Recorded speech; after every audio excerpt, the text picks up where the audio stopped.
Greetings and salutations. Welcome to another episode of 365 Days of Gaming. I really appreciate you taking time to check out this video. Do what the thing says in that area. I really appreciate you, so thank you in advance.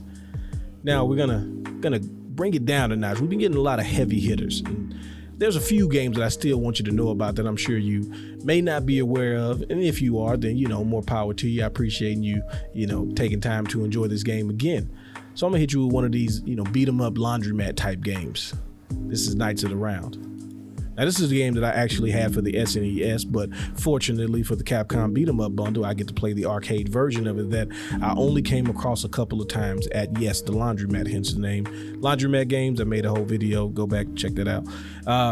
But this is a beat 'em up, but also, you know me, it has an RPG element into it. Now it's not to the level of Shadows of Mysteria and the D&D games, but you do collect like treasure and points, and every so often you get a level up, and that is really, really cool because not only do you get your health back and you get a little stronger, but visually you get changes. So as you play through it, no matter which character you are playing, you got 3 different players, and if you have access to the beat 'em up bundle, then you can play 3 players. Otherwise, if you're like me and you were playing the SNES version mostly, you were playing 2 players. But either way, you collect one for killing enemies, but also you get treasure and you get level ups, and your physical appearance changes.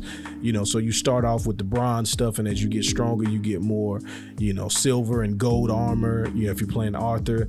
And then with Percival, you kind of get more and more armor on one side because he out here doing the one arm thing. And then Lancelot, who's like the quick person, you get more shiny or silver armor.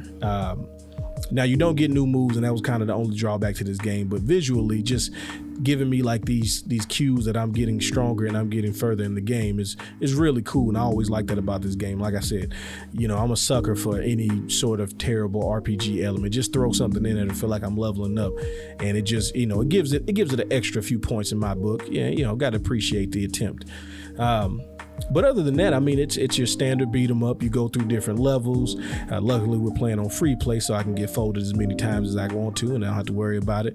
But back in the day, this was also one of those games where, if you played your cards right, and especially if you had somebody with you, you could do something decent with a few quarters in this game. You could make some headway, get a couple level ups at the right times, right before you would die, and put you back at full life, and you would be okay. So this is definitely a game that I wanted to make sure that we saved a space for, because beat 'em ups got a lot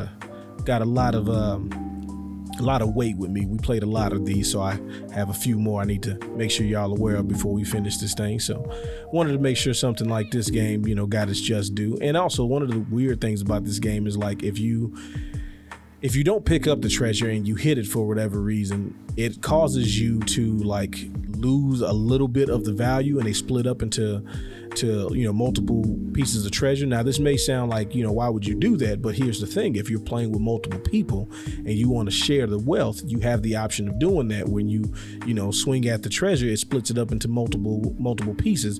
That way you can kind of share the sugar. You try to be a good teammate and not just grab every slice of pizza that you see. You know what I'm talking about.